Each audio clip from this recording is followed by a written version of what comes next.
The wind howled through the narrow streets of the small southern town, sweeping snowflakes into the corners of the old diner. Inside, the warmth of the heater failed to erase the cold silence that hung in the air like a thick fog. James, a middle-aged white man with the kind of quiet authority that comes from years of experience, pushed the door open, the bell above it ringing with a sharp jingle. Before we get into the story, comment below where in the world you are watching from today, and if you like this story, don't forget to subscribe. He walked in slowly, scanning the worn interior. It was a small place, with a faded counter and booths tucked away in dark corners. The few patrons seated at the counter or in the booths turned their eyes toward him, their glares cold and immediate. James knew what he was walking into. A town with a history of hate, a town where his presence would be marked, not by his intentions, but by the color of his skin. But he wasn't here to fight the town's ghosts. He was here for something simple, a cup of coffee. The waitress, a woman with hard lines etched into her face from years of life's harsh realities, looked him over for a long moment before she spoke. Her voice was thick with disdain as she asked, "You sure you want to sit down here?" James, without missing a beat, replied calmly, "I just want a cup of coffee, ma'am." The woman narrowed her eyes but didn't argue. She turned away from him, her back stiff as she went to fetch his order. The room settled back into its uneasy quiet, the tension growing thicker by the minute. James took a seat at the counter, trying to blend in, trying not to stir up the storm brewing just beneath the surface of the room. His back was straight, his posture unbothered, though his mind was anything but at ease. He could feel their eyes on him, and he could feel something else, something much colder, turning in the air.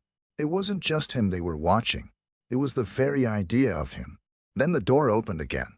This time, it wasn't James who caught the attention, but the man who stepped inside after him, Marcus. His presence was impossible to ignore, and every pair of eyes in the room shifted toward him with the same hostility they had aimed at James. Marcus was older than James, a black man in his 40s, the weight of past battles evident in his limp. His worn military jacket hung heavy on his frame, and his face, though lined with age and experience, showed nothing but quiet defiance. It was clear that Marcus had learned long ago that he would never be accepted in this place. Not by the people who lived here, not by the ghosts that haunted it. Marcus walked to the counter, slowly, deliberately, as if every step took effort. The waitress, without so much as a glance, muttered the special of the day to him, and he nodded in silence. The air seemed to grow colder as he waited for his meal, as if the room itself was holding its breath, waiting for something to happen. James watched Marcus, sensing the heavy silence that had settled in the space between them. He had seen it before, the unspoken judgments, the way people treated others like ghosts when they didn't belong. But there was something different about Marcus. He didn't shrink away from it. He wore it like a badge, a weight of the world on his shoulders. And for a moment, James couldn't help but wonder how anyone could carry so much. Unable to ignore the tension any longer, James decided to speak. His voice, though calm, was still an intrusion into the thick air. "They say the coffee here's the best in town," he said, hoping to break the silence. Marcus glanced at him, his gaze wary but curious. A moment passed before he offered a faint, guarded smile. "That's what they say." James studied him, unsure of how to proceed. The silence between them felt heavier than any words he could offer. The weight of the room's judgment hung between them like an invisible wall. But there was something there in Marcus's eyes, a spark of recognition, perhaps. A man who had known struggle, who had fought battles far beyond the reach of any man in this room. Before James could speak again, the waitress returned with his coffee, setting the cup down in front of him with a thud. There was no friendly smile, no politeness in her movement, only a cold, professional indifference. She turned, walking away without a word. James took the coffee and lifted it to his lips, but his thoughts were far from the warmth of the drink. He had seen the looks, the disdain, the way the room had responded to Marcus. It was no secret what the town thought of him, but it was also no secret that Marcus had done something far more powerful than any of them had. He had lived. He had survived. James glanced back at Marcus, who hadn't moved from his spot. He seemed deep in thought, perhaps contemplating the weight of the years spent here, in this town. in this very place that had treated him like an invisible man. The silence stretched on between them, but this time it felt less oppressive. For a moment, it felt like a shared understanding, an acknowledgement of the unspeakable truths neither man could escape. Suddenly, the door to the diner opened again, this time with more force than before, and a gust of wind slammed it against the wall. A car honked loudly from the street, and the sound of it echoed in the small space. People in the diner glanced outside, and for a moment, the oppressive tension lifted, only to be replaced by the hard, biting reality of the town's collective disdain. Marcus stood up, carefully gathering the remnants of his meal, and began to make his way toward the door. As he passed by James, he paused, offering a nod of acknowledgement. "You from around here?" Marcus asked, his voice low, the words almost like a test. James hesitated, but then replied, "Not exactly. I've been here a few times. I'm just passing through." Marcus looked at him for a moment longer, his expression unreadable, and then nodded. "Well, I wouldn't say it's a place to stay long." James gave him a rueful smile. "I get that." Marcus pushed the door open and stepped into the cold, disappearing into the swirling snowstorm outside. The bell above the door rang again, but it was different this time, more like an omen than a greeting. James sat in silence for a long while, the empty cup of coffee growing cold before him. Outside, the storm raged on. Inside, nothing had changed, not really. The same anger, the same cold stares. But as James looked at the empty door, a thought began to form in his mind. He wasn't sure what it meant yet, but it was there, and something told him that he was about to find out. As the last of the light dimmed and the diner grew quiet again, James stood, tossing a few crumpled bills onto the counter. The waitress barely looked up as he left, her gaze already fixed on something far beyond him. Outside, the wind howled, but James didn't flinch. His resolve had already begun to harden. Marcus's fight was his own now. The following morning, James woke to the gray light filtering through his small window. The quiet stillness of the town was interrupted only by the distant sound of the wind rattling the windows. He had spent most of the night thinking, wrestling with the idea that he couldn't let things stay as they were. Not with Marcus, not with the town, not with himself. There was too much to be done. He dressed quickly, grabbing his coat and stepping outside into the biting cold. The town, blanketed in snow, looked almost serene, a sharp contrast to the storm of emotions brewing in his chest. He didn't know where to begin. What could he possibly do to change a town so deeply entrenched in its hatred? How could he convince someone like Marcus, who had long ago stopped expecting anything good from the world, to even try? He walked toward the diner again, hoping to find Marcus. When he arrived, the familiar bell above the door rang out as he stepped inside. The warmth of the diner wrapped around him like a comfort, but it quickly dissipated as he saw the familiar, cold faces staring at him. It was as if the town had collectively decided that he, too, was not to be trusted. The waitress was busy at the counter, but she glanced up as he entered, her expression unchanging. She knew him by now, but she didn't care to show any sign of familiarity. Her indifference stung. James ignored the hostile atmosphere, moving past the patrons to the back corner of the diner, where Marcus sat. The older man was alone, sipping a cup of coffee, his eyes fixed on the steam rising from it, lost in thought. The once tense silence that had filled the room between them had settled into a strange sort of quiet understanding. "Mind if I join you?" James asked, his voice steady, though his mind was racing. Marcus looked up, his gaze meeting James's. He didn't speak at first, but the faintest hint of a smile flickered across his face. "You're brave to walk in here again," he said with a soft chuckle. James took the seat across from him, the weight of the diner's cold glares still heavy in the air. "Someone has to be," he replied. Marcus's smile faded, and he set his cup down on the table. "What do you want, James? Why do you keep trying to help me?" James paused. The question, though simple, was a punch to the gut. "I don't know. Maybe because I can't ignore the way people treat you." He leaned forward, his tone firm. "Maybe because I don't think you should have to carry the weight of this town's hatred alone." Marcus's eyes darkened, the sadness in them more evident than before. This town doesn't care about people like me. You think just because a few people speak up, things will change? James didn't respond immediately. He could feel the walls Marcus had built over years of disappointment and pain, but he couldn't let that stop him. He had to try. I'm not saying it will happen overnight, but I'm not going to sit by and watch you be treated like you're less than human. I won't.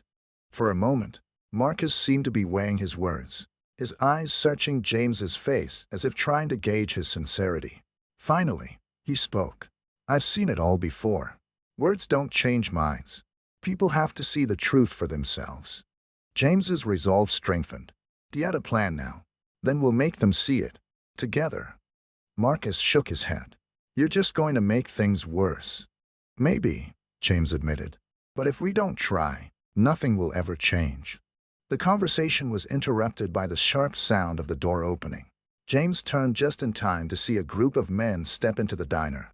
They were loud, their voices thick with thick Southern accents, and their eyes immediately locked onto James and Marcus. The tension in the room swelled once again, but this time, it wasn't just directed at Marcus. One of the men, a burly fellow with a thick beard, pointed a finger at Marcus. What's he doing here? He spat, his voice dripping with venom. James stood up slowly, putting himself between Marcus and the group. He wasn't about to let them get away with it this time. He wasn't going to let them break Marcus down without a fight. He's here because he has every right to be, James said, his voice quiet but strong. Just like everyone else in this town. The burly man sneered. You must be crazy if you think people like him belong here. James didn't back down. He fought for this country. He's earned his place here just like anyone else. The room fell into an uncomfortable silence. The patrons, some of whom had been whispering under their breath just moments before, fell silent, waiting to see what would happen next. James could feel the weight of their stares, the judgment still thick in the air.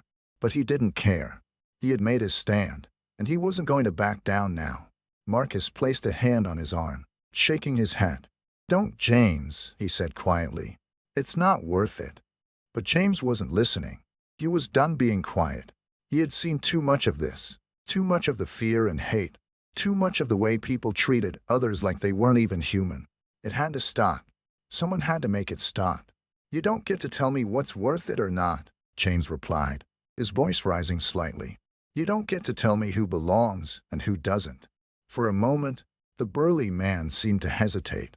He looked around at the others in the diner, as if searching for some kind of support.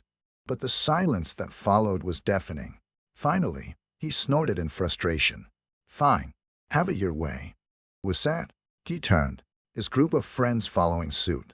As they filed out, the door slammed shut behind them, leaving only the sound of the wind howling outside. The tension that had once again enveloped the room seemed to dissipate, but a strange silence lingered in the air, like the calm after a storm. Marcus sat back down, rubbing his face with his hands. You have no idea what you've just done. James sat beside him, his voice steady. I think I do. Later that afternoon, as the sun began to dip below the horizon, the two men walked down the street, side by side. The world outside was still, the snow falling in soft flurries. But inside, something had shifted. Something had changed. I don't know how this is going to play out, Marcus said quietly, glancing sideways at James. But I'm with you for now. James smiled, the faintest glimmer of hope in his eyes. That's all I need. As they continued walking, neither of them could predict what would happen next. But for the first time in a long time, they both knew that things could be different. The following days passed slowly, each one marked by the same cold winds and biting stares. James knew the town was not going to forget what had happened. The challenge now wasn't just to stand up to the prejudice. It was to hold on to the ground they had gained. James woke the next morning with a renewed sense of purpose. He'd spent the night before drawing up a plan, an idea that he hoped would begin to break through the walls of hatred that had confined the town for so long. He had to get people to see what they had been blind to for years. If the town could see Marcus for what he truly was, a man who had sacrificed everything for this country, they couldn't ignore him forever. But James knew it wouldn't be easy. The resistance would be fierce. People didn't change overnight. As he walked through the familiar streets of the town that morning, The familiar looks followed him. Eyes turned sharply. Some whispered behind closed doors, and others shot him narrow, accusing glances. But there was something different today. It wasn't the same level of cold disregard that had followed him when he first arrived. No, this time, there was a flicker of something else. Something much closer to fear. Fear had a way of changing people. It pushed them to the edge, made them question things they weren't ready to face. James couldn't help but feel the smallest spark of hope, though he knew it was fragile. Still, that hope was enough to keep him moving forward. He made his way to Marcus's house, a small, worn structure on the outskirts of town. Marcus lived alone, as he always had since his return from the war. The isolation didn't bother him. He was used to it.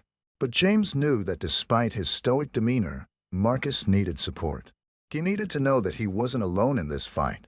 And James wasn't about to let him face it alone. When James knocked on the door, Marcus answered almost immediately, as if he had been waiting for the knock. His face was unreadable, but his eyes told a different story. There was a mixture of exhaustion and weariness in them, but also a small flicker of something else. Hope, perhaps. Or maybe it was just the possibility of change. "Morning," James said, his voice calm. Marcus gave a short nod. "What's on your mind?" James stepped inside, shutting the door behind him. "I think it's time we take this fight public. We've made our stand in the diner, but we need to get the whole town to listen, not just a few people here and there." Marcus raised an eyebrow, clearly skeptical. "Public? What's your plan? We're not exactly popular with the crowd." "I know," James replied, his tone resolute. "But we have to start somewhere. We need to give them a reason to listen. If we keep fighting in the shadows, they'll never change their minds. I'm thinking about a town meeting, a chance for everyone to hear us out." Marcus shook his head, a bitter laugh escaping his lips. "A town meeting? You're out of your mind. I'm serious. We get a few people on our side, and we'll have a voice. If we stay quiet, they'll never stop treating us like we're invisible. We have to stand up." There was a long pause. Marcus stood, staring at the floor, clearly wrestling with his thoughts. The war had taught him not to trust easily, and the years of neglect had solidified the belief that he was worthless in the eyes of most. But even he couldn't deny the fire in James's words. Maybe, just maybe, there was a chance. "I'll think about it," Marcus said finally, his voice low. James smiled, his resolve unwavering. "That's all I ask. Think about it." The next few days were tense. James and Marcus worked in secret, reaching out to people who they knew could help their cause. It wasn't easy. Each conversation felt like a battle. The town was filled with whispers, and the longer James remained, the more the whispers began to grow louder. Some supported him, others openly mocked him. But there were also those who saw the possibility of something better, something different, and they began to speak out. It wasn't long before they had gathered enough support to call for the town meeting. It was going to be held in the town hall, a modest building that stood at the center of the town square, where every important event seemed to happen. The room, despite its size, felt small and suffocating when filled with the hard faces of the townsfolk, all staring with judgment, waiting for something to happen, waiting for someone to break the silence. James and Marcus entered the meeting hall together, their footsteps echoing in the empty space. The townspeople were already seated, waiting for the meeting to begin. There were murmurs, glances exchanged, and when the door opened, all eyes turned toward them. The weight of their gazes was palpable, but neither James nor Marcus flinched. They had made their choice. The mayor, a stout, balding man named Mr. Finley, stood up from his seat at the front of the room. His expression was unreadable as he addressed the crowd. "Well, it seems we have some new faces among us today," he said, his voice dripping with sarcasm. "What's on your mind, Mr. James?" James stood tall, his hands clasped in front of him. The room was silent. All the air seemed to hang on the moment. "I'm here because this town can do better," James said, his voice steady. But there was an undeniable weight behind it. Marcus fought for this country, for all of us. And yet, here he is, treated like an outcast in his own hometown. This isn't right. There was a ripple of discontent among the crowd. Some people shifted uncomfortably in their seats, while others muttered under their breath. But James held his ground. I know there are some here who think that things can never change, he continued. I know there are some who want to believe that Marcus doesn't belong here. But I'm telling you, he does. And so do I. We all do. The room erupted into voices. Some in agreement, others in protest. But the debate had begun. James stood firm, his eyes scanning the room, making sure every single person knew he was not going anywhere. Marcus, standing beside James, spoke for the first time. His voice was low, but it held an undeniable strength. I don't need your pity. I don't need your charity. But I've earned my place here, just like anyone else. And you'll see that one day. The mayor took a step forward, his voice louder now. You don't belong here, Marcus. We've been patient enough. The people here don't want you around. But Marcus didn't back down. You can keep your patience. But I've fought for this country, and I'll fight for my place here, too. The room fell silent for a long moment, the words hanging in the air like a challenge. Then, one by one, people started to stand up. At first, it was just a few.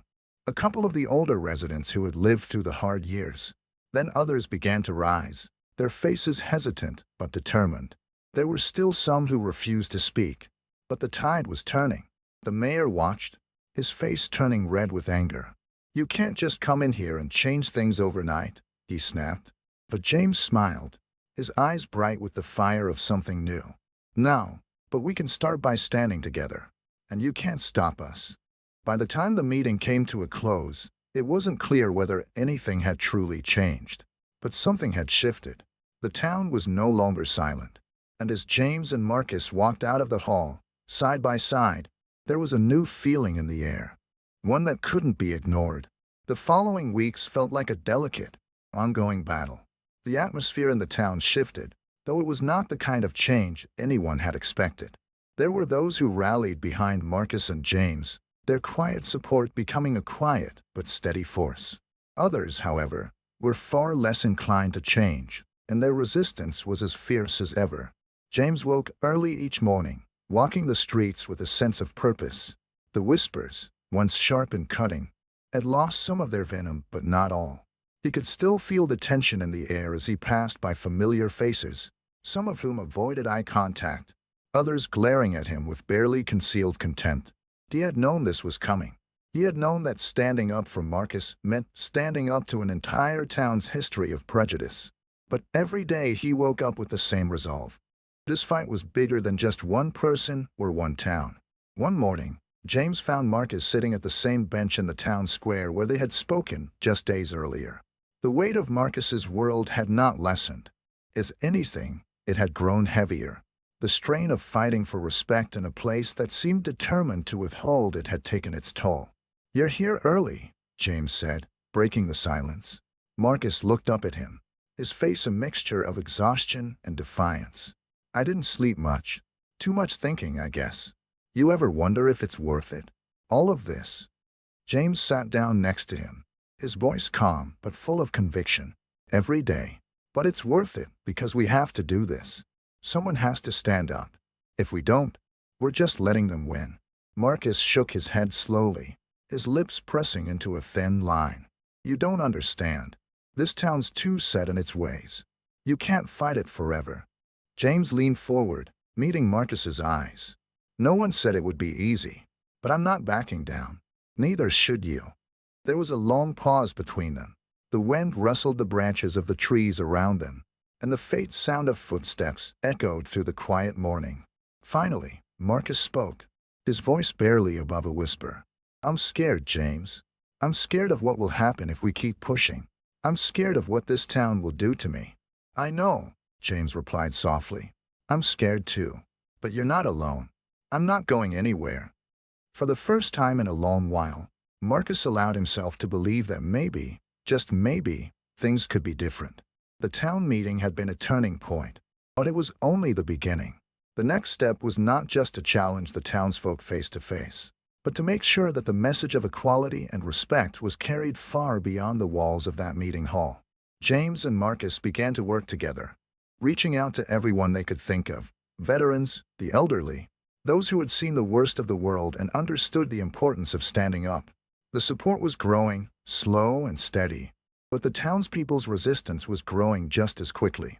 One day, James received word that a group of men were planning to confront him at his home.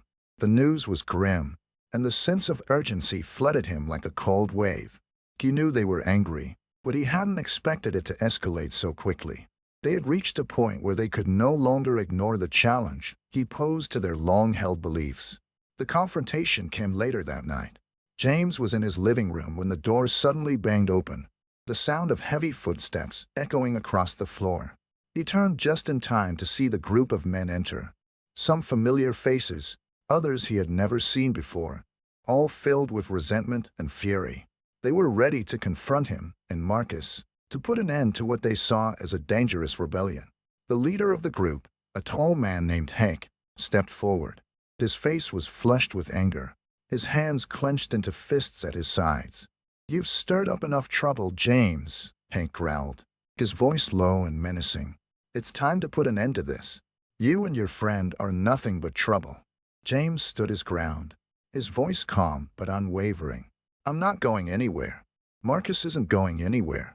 You don't get to decide who belongs here and who doesn't." Hank took a step closer, his eyes narrowing. "We've put up with enough from you. You think you can change things here? You think you can change us? You're delusional." "I'm not trying to change you," James said firmly. "I'm trying to show you that we're all the same, that we all deserve respect, no matter where we come from or what we look like." Hank stepped even closer, his fists now clenched tightly. "You're wasting your time. People like you and him," he pointed toward the door, where Marcus had entered just moments earlier, "don't belong here, and we won't let you ruin everything we've worked for." James didn't flinch.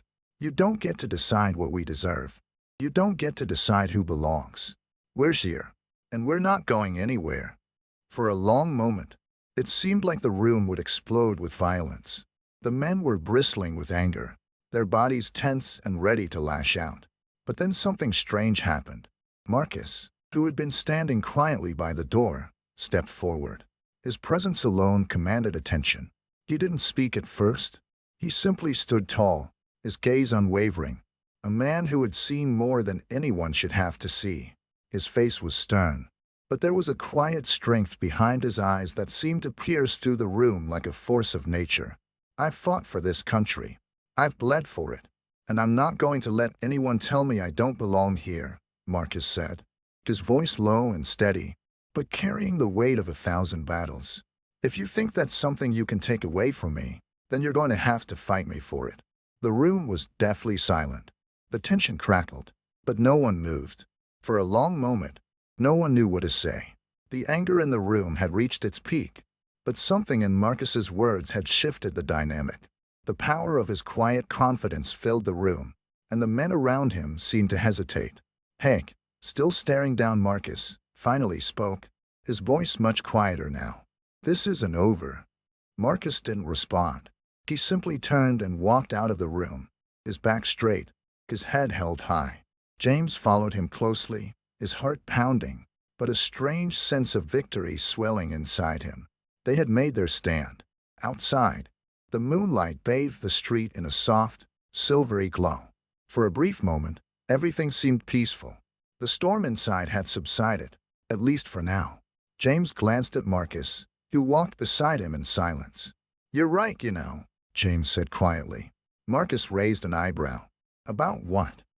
James smiled, his voice full of quiet resolve. "We're not going anywhere." The battle wasn't over.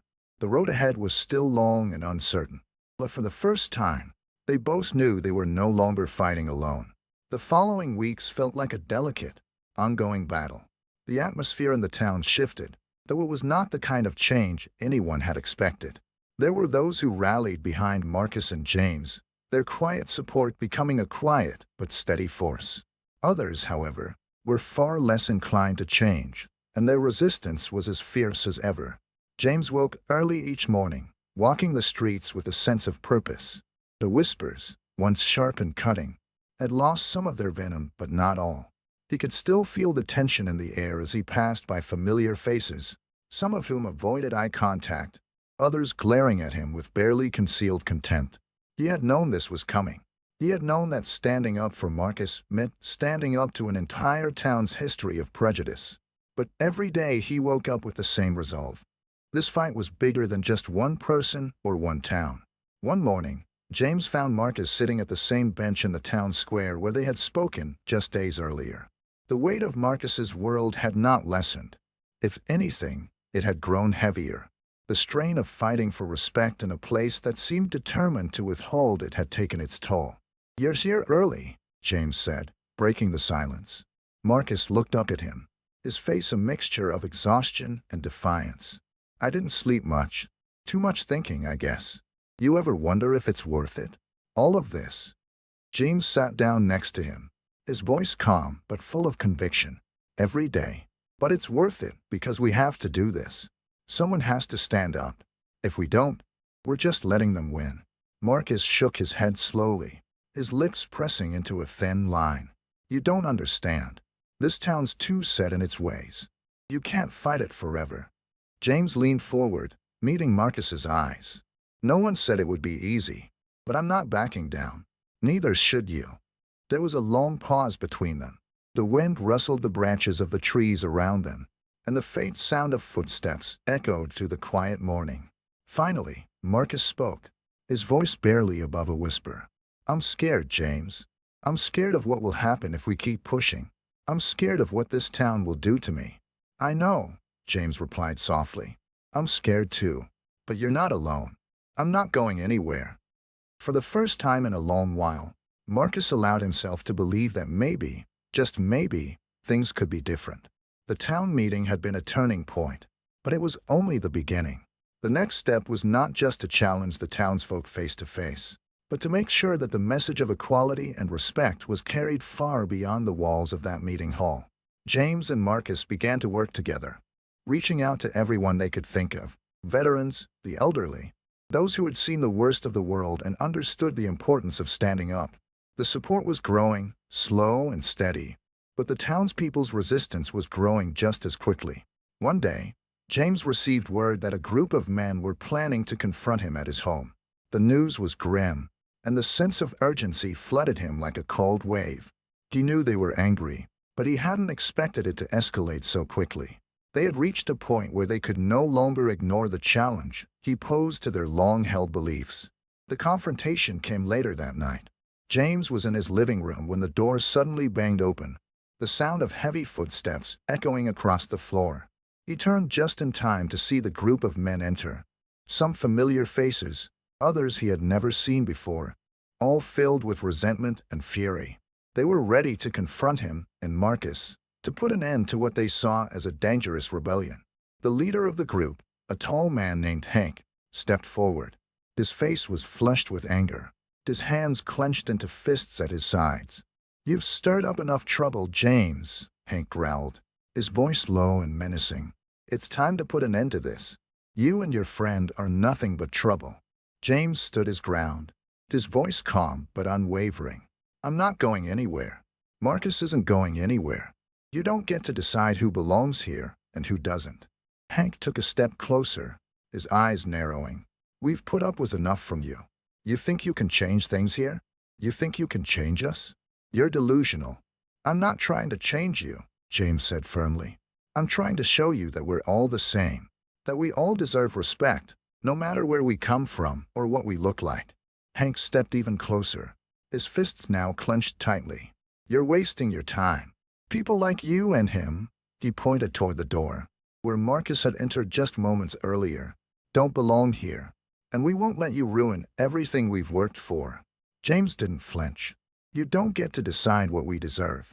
You don't get to decide who belongs. We're here, and we're not going anywhere." For a long moment, it seemed like the room would explode with violence. The men were bristling with anger, their bodies tense and ready to lash out. But then something strange happened. Marcus, who had been standing quietly by the door, stepped forward. His presence alone commanded attention. He didn't speak at first. He simply stood tall, his gaze unwavering, a man who had seen more than anyone should have to see. His face was stern, but there was a quiet strength behind his eyes that seemed to pierce through the room like a force of nature. "I've fought for this country. I've bled for it, and I'm not going to let anyone tell me I don't belong here, Marcus said, his voice low and steady, but carrying the weight of 1,000 battles. If you think that's something you can take away from me, then you're going to have to fight me for it. The room was deathly silent. The tension crackled, but no one moved. For a long moment, no one knew what to say. The anger in the room had reached its peak, but something in Marcus's words had shifted the dynamic. The power of his quiet confidence filled the room, and the men around him seemed to hesitate. Haig, still staring down Marcus, finally spoke, his voice much quieter now. "This isn't over." Marcus didn't respond. He simply turned and walked out of the room, his back straight, his head held high. James followed him closely, his heart pounding, but a strange sense of victory swelling inside him. They had made their stand. Outside, the moonlight bathed the street in a soft, silvery glow. For a brief moment, everything seemed peaceful. The storm inside had subsided, at least for now. James glanced at Marcus, who walked beside him in silence. "You're right, you know," James said quietly. Marcus raised an eyebrow. "About what?" James smiled, his voice full of quiet resolve. "We're not going anywhere." The battle wasn't over. The road ahead was still long and uncertain. But for the first time, they both knew they were no longer fighting alone. The fight wasn't finished. There would be more battles to face, more challenges to overcome. But tonight had been a turning point. The town had begun to shift, and no one could ignore the change anymore. The road ahead would not be easy, but James and Marcus knew they had already won something far more important than the approval of a town. They had won the courage to stand up for what was right. The days that followed the confrontation were quiet, but there was a palpable shift in the town's atmosphere. The days of open hostility had not vanished, but the town seemed to breathe with a new awareness. The group that had confronted James and Marcus had been fractured by the unexpected defiance of Mrs. Ruthie and others who had stood up, and slowly, the winds of change began to blow more freely through the town. However, as with any deep-seated prejudice, old habits died hard. There were still whispers behind closed doors, still cold shoulders in the streets, but the cracks in the wall of animosity were beginning to show. Marcus could feel it too. Though he had walked through this town as an invisible man for years, he now sensed something different, something both fragile and powerful. James, on the other hand, felt a strange weight lifting from his shoulders. It wasn't the victory he had hoped for yet, but it was a start. He had the support he needed now, and he knew that together, they could do something. Change wasn't going to happen in a single moment, but it had started, truly started, because people were beginning to question their beliefs. People were starting to listen. One crisp evening, as James was walking through the town square, he noticed a familiar face from the meeting. Tom, a war veteran who had been skeptical at first, but had been one of the first to offer his quiet support. Tom was sitting on a bench, waiting. James approached him. "Evening, Tom," James greeted, taking a seat beside him. Tom nodded slowly, his grizzled face softening with age. "Evening, James. You're looking good. I gotta admit, I didn't think this would work out, but I've been thinking a lot. You and Marcus, you're onto something." James smiled, a little surprised at Tom's sudden change of heart. "It's not just us. We've got more people now. More people who are starting to speak up." Tom looked over at him, his expression serious. "I know, but you've got to be careful. There's still a lot of anger out there. People don't just forget what they've been taught." "I know," James said, "but if we stay quiet, nothing will change. We can't just let fear rule everything anymore. The old way of thinking has hurt this town too long." Tom chuckled softly, leaning back on the bench. "You've got guts. I'll give you that." James turned his gaze toward the horizon, the weight of Tom's words hanging in the air. It was clear that the fight was far from over. The road ahead was still uncertain, and James couldn't predict where this path would lead. But as long as he had people like Marcus, like Tom, standing beside him, he wasn't backing down. That evening, James made his way to Marcus's house. They had a plan. It wasn't a perfect plan, but it was the next step. The two men were about to take their message to the town square. There would be no hiding behind closed doors or secret meetings. They were going to publicly declare their intentions. They were going to face the town head-on, speak to everyone, and asked them to listen, to truly listen. As he reached Marcus's porch, he noticed a flicker of light inside. Marcus was sitting at the kitchen table, a coffee cup in hand, his gaze lost in thought. He didn't look up when James entered, but when the door closed behind him, Marcus spoke without turning around. "You ready for this?" Marcus's voice was low, measured, but full of the same determination that had driven him all along. James sat down across from him. "More than ever. We're doing this, Marcus. We can't wait for someone else to come around. It's time to make them listen." Marcus nodded, but there was something in his eyes, something that reflected the weight of all that had come before. "You think they'll listen?" "I don't know," James said honestly, "but I know we have to try. The town can't keep pretending nothing's wrong. If they don't listen now, then we'll keep showing up. Every time." There was a moment of silence before Marcus finally looked up, his eyes meeting James's. For the first time, there was a small flicker of hope in them. Not much, but enough. "I've been fighting for so long, man," Marcus said quietly. "I don't know if I've got any fight left in me." "You do," James replied, his voice steady and firm. "You've got more fight than anyone in this town, and you don't have to fight it alone anymore." Marcus smiled faintly, though his expression was heavy. "Guess we'll see, huh?" The next day, as the sun dipped low in the sky, casting long shadows across the square, James and Marcus stood at the center, waiting for the crowd to gather. Word had spread about their plan, and already, a small crowd had started to form, drawn by curiosity, drawn by the promises of something different. The square was quiet at first, the chatter of the townsfolk fading as they began to take notice of James and Marcus. As the crowd swelled, so did the tension. James could feel the weight of it. There were still skeptics in the crowd, people who weren't ready for change, who believed that the town's way of life would collapse if it shifted even slightly. But James wasn't here to fight those who didn't want to listen. He was here for the ones who might. Marcus stood tall beside him, his stance unwavering despite the fear he must have felt. James took a deep breath, and with a subtle nod to Marcus, he stepped forward to address the crowd. "Thank you all for coming today," James began, his voice loud enough to carry. "We're not here to make anyone feel uncomfortable. We're here to make sure this town stops being uncomfortable with itself."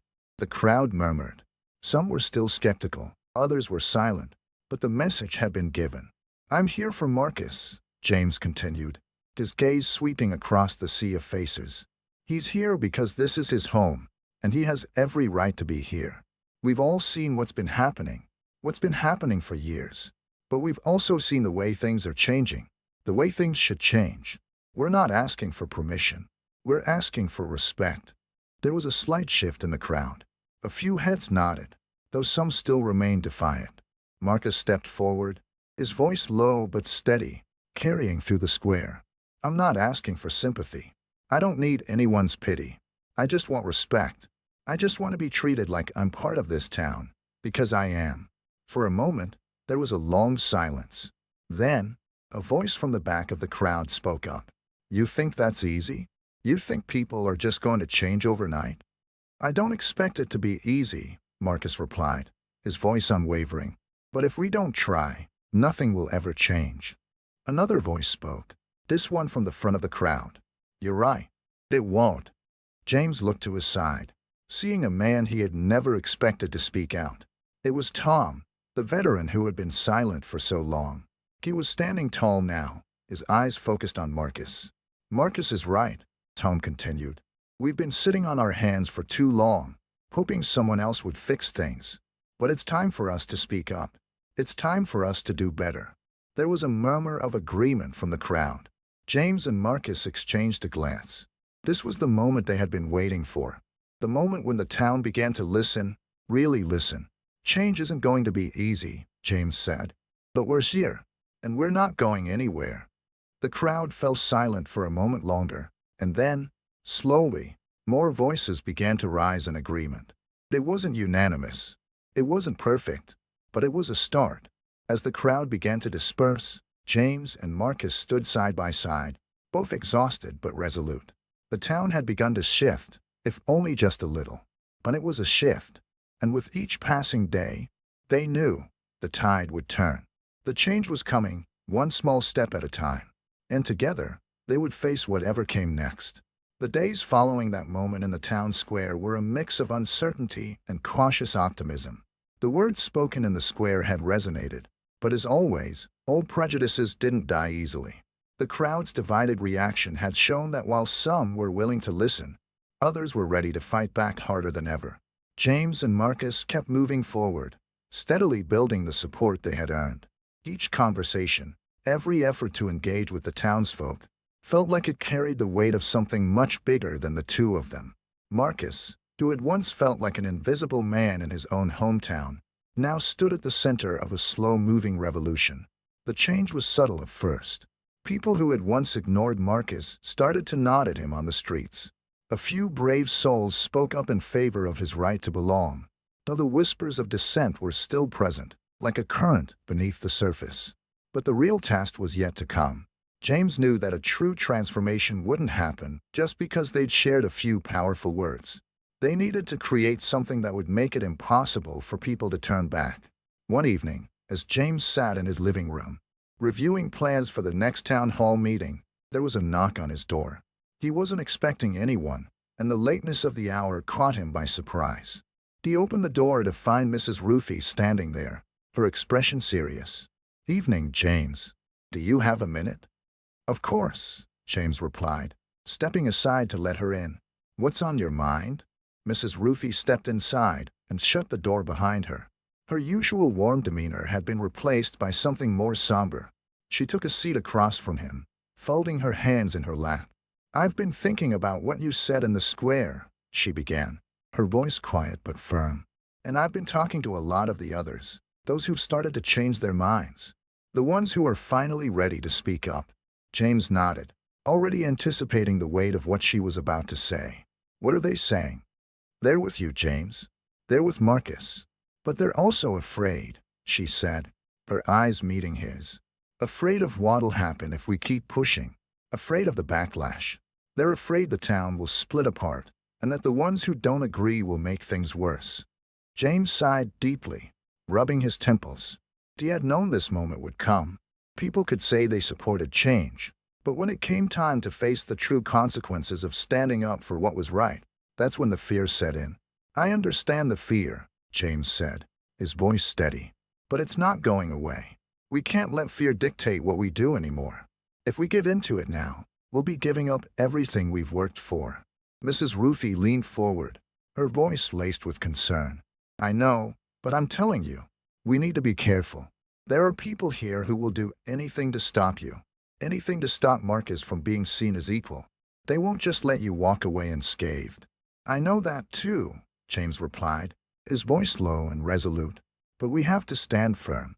If we stop now, everything we've done will be for nothing." She looked at him for a long moment, weighing his words. Then she sighed. "You're right, but I wanted you to know. The others, those who are quietly supporting you, will stand with you, but they're scared.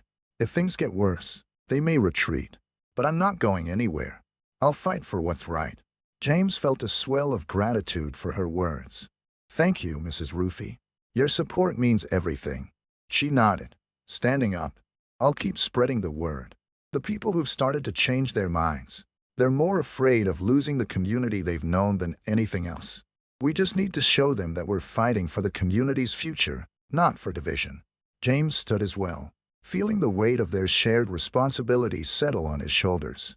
He nodded slowly. "We'll make sure they see that. No turning back now." The next town hall meeting was set for the following week. It would be their most important one yet, the culmination of everything James and Marcus had worked for. The stakes were higher than ever.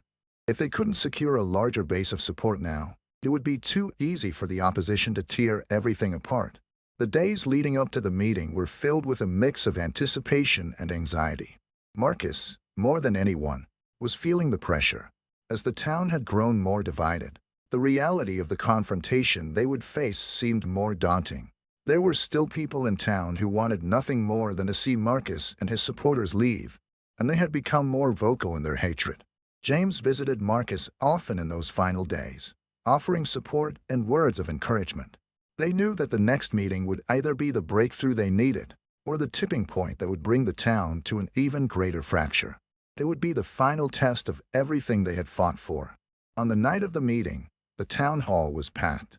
People stood, crowded into the small hall, with the murmurs of tension building as the minutes passed. James and Marcus stood at the front, side by side, waiting for the meeting to begin. The mayor, Mr. Finley, stood at the podium with a scowl on his face. He glanced around the room, taking in the energy that had shifted within the crowd. It was no longer a meeting of the same divided voices. There were new faces here now, faces that wanted change, faces that had seen the possibility of a different future. When the room finally quieted, Mr. Finley cleared his throat, his voice gruff. "I don't know what you're all hoping to hear tonight," he began, his words dripping with disdain. "But I'll tell you this. We've been living a certain way here for a long time, and I don't think one or two voices are going to change all that." A murmur of dissent rose from the crowd, the few brave souls who were no longer afraid to challenge him. James stood up and motioned for silence. "This isn't about changing everything at once," he said, his voice firm but calm. "This is about moving forward together. We can't stay locked in the past, in hatred and division. We have to make this town better, for everyone." The room was still. The tension was palpable. Then, slowly, Tom stood up from the back of the room, his voice steady and loud enough for everyone to hear. "I don't know where I stand on a lot of things, but I know this. I don't want to live in a town that pushes good people away. Marcus has earned his place here, and I'm standing with him." The room grew silent again, the power of Tom's words hanging in the air. Then, one by one, others began to stand. It wasn't a flood, but it was a beginning. By the time the meeting ended, the town had taken its first step toward something new. It wasn't clear yet if the momentum would be enough to carry them forward, but the walls that had stood between them were cracking. James and Marcus stood together at the front of the room, their hearts pounding, as the voices of change began to outnumber those who wished for things to stay the same. As the crowd slowly began to disperse, Marcus turned to James, his face weary but filled with a quiet kind of pride. "It's not over, James, but maybe it's starting." James smiled, clapping him on the back. "It's just the beginning, Marcus. Just the beginning." The fight was far from over, but now, more than ever, they knew they had the strength to keep going. Together, they could change the future of this town.